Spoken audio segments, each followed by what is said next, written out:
Olá, pessoal. Hoje nós teremos mais uma aula de língua portuguesa para o primeiro ano A e B. Nós vamos continuar com o estudo das figuras de linguagem, certo? Relembrando, semana passada, na aula passada, nós estudamos a metáfora, a comparação, a analogia e a metonímia, perdão. Esta semana nós iremos estudar mais algumas figuras de linguagem para completar um pouco aí mais esse quadro. Porém, nós vamos ter mais algumas aulas, certo? Hoje não vamos concluir hoje esse assunto, ok? Só estamos dando continuidade. Vamos lá. A figura de linguagem que a gente vai ver agora é a perífrase. É uma figura de linguagem caracterizada pela utilização de uma expressão com muitas palavras para referir aquilo que poderia ser dito com poucas ou apenas um termo. Na perífrase, não ocorre a nomeação direta de um ser, objeto ou lugar. A identificação é feita de forma indireta, através de uma expressão que transmite as características e atributos desse ser, objeto e lugar.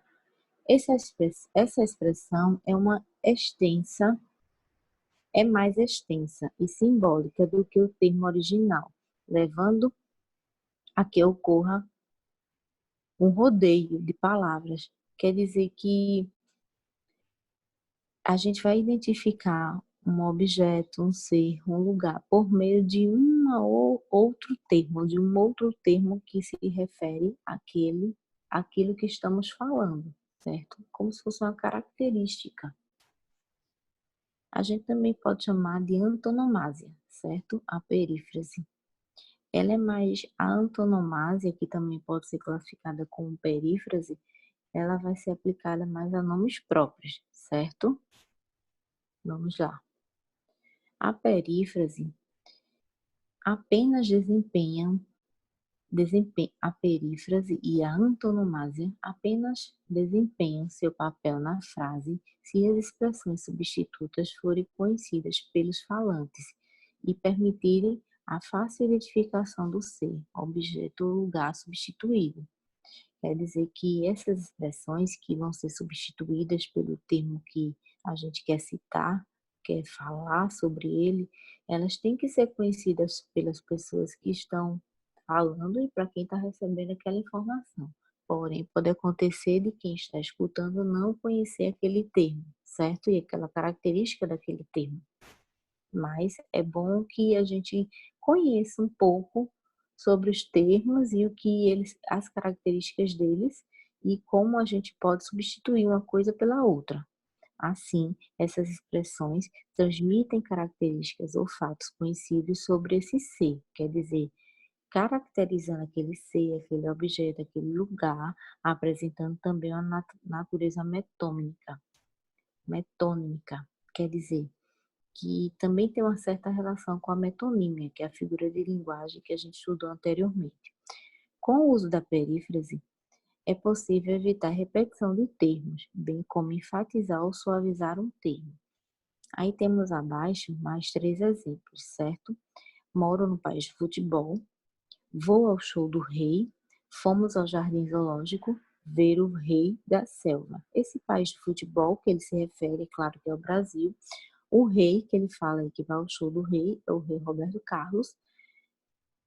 E fomos ao jardim zoológico ver o rei da selva, que é o leão. Então, esses 3 exemplos, a gente percebe que o termo Brasil foi substituído pelo futebol, país de futebol. O nome Roberto Carlos foi substituído pelo rei e esse animal, né, o leão, ele foi substituído por rei da selva, que é uma característica comum a esse ser, certo?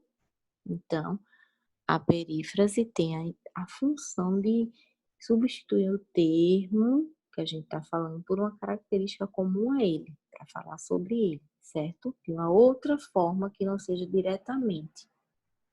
Vamos lá. A próxima figura que vamos estudar é a sinestesia. É uma figura de linguagem bastante utilizada na arte, principalmente em músicas e poesias, uma vez que ela trabalha com a mistura de dois ou mais sentidos humanos. Lembrando quais são os sentidos humanos: o olfato, o paladar, a audição, a visão, o tato. Observem as frases. A frase: um silêncio amargo invadiu a sala. Quando ele diz um silêncio, ele está trabalhando que sentido? A audição. E quando ele fala amargo, ele está trabalhando o paladar, né? Que é o gosto. Então, a sinestésia, ela tem a função de utilizar os sentidos para falar, certo? Nas suas frases, na música, na poesia, ok? Vamos lá. A hipérbole é uma figura de linguagem que ocorre quando há exagero propositado em um conceito para definir algo de forma dramática, transmitindo uma ideia aumentada do autêntico. Em termos simplificados, a hipérbole consiste na expressão evidentemente exagerada de uma ideia. Quer dizer que ele exagera para dar ênfase ao seu exemplo, à sua expressão, sua frase, o que se quer falar. Exemplo: estou morta de fome. A intenção é enfatizar propositalmente o quanto sentimos, o quanto estamos precisando comer, certo? Então, a hipérbole é um exagero proposital para dar mais ênfase de falar de uma forma dramática sobre o que e aumentada sobre o que está sendo querendo dizer, ok? Vamos lá.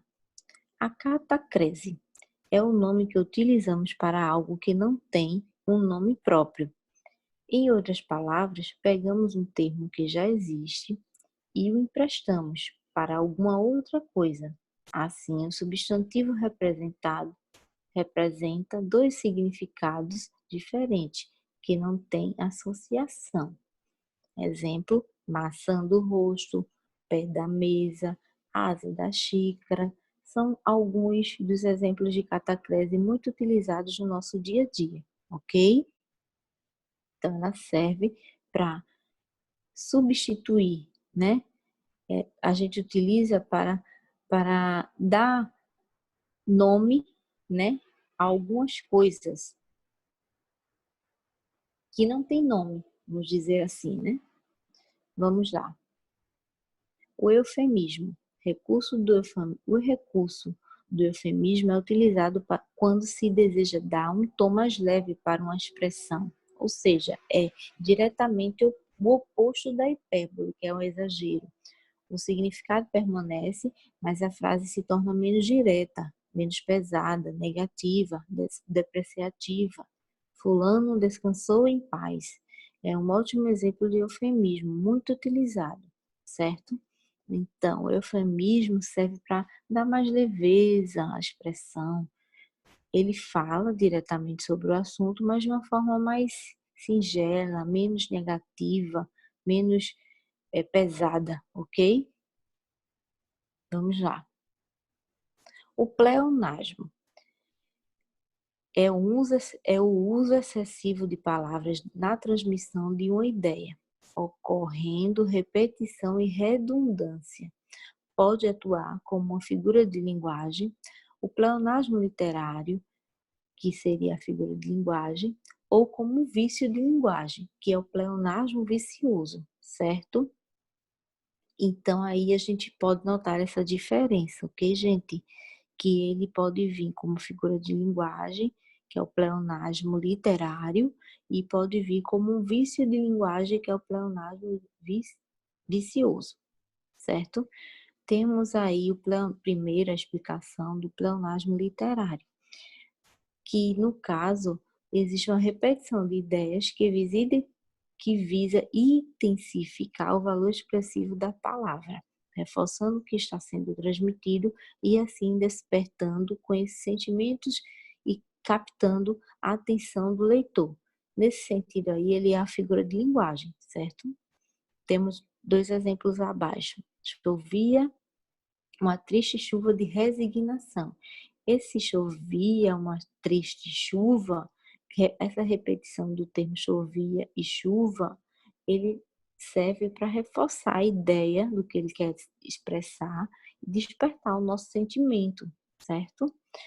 O mar salgado, quanto do teu sal, são lágrimas de Portugal. Aí temos uma mensagem, uma frase de Manuel Bandeira e outra de Fernando Pessoa. O pleonasmo literário, ele é presente na figura, ele é uma figura de linguagem mais que nos vai fazer observar, né, a repetição de uma ideia para avisar a intensificação do valor expressivo de uma palavra, reforçando e reforçando o que está sendo transmitido e assim despertando sentimentos do leitor, certo? Vamos lá. Já o pleonasmo vicioso, que vem a ser uma repetição, um vício desnecessário, é meio supérfluo, é inútil, sendo desnecessário para a transmissão do conteúdo da frase. Os vícios de linguagem ocorrem normalmente por falta de atenção e pouco conhecimento dos significados das palavras pelos falantes. Então, o pleonasmo vicioso, ele passa a ser um vício de linguagem, certo? Então, temos aí 3 pleonasmos viciosos, que seriam entrar para dentro, sair para fora, subir para cima. Esses pleonasmos viciosos, eles não são muito legais que a gente cometa esses erros, tá certo, gente? Então, se a gente puder evitar, a gente já vai estar no lucro, ok? Então, vamos lá,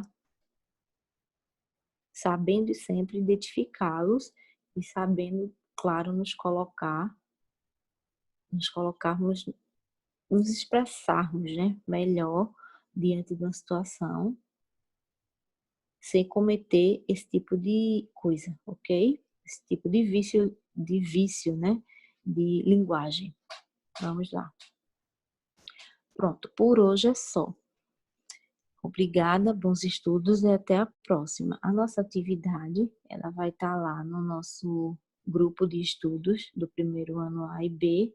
Qualquer dúvida é só entrar em contato, ok? Um abraço e até mais.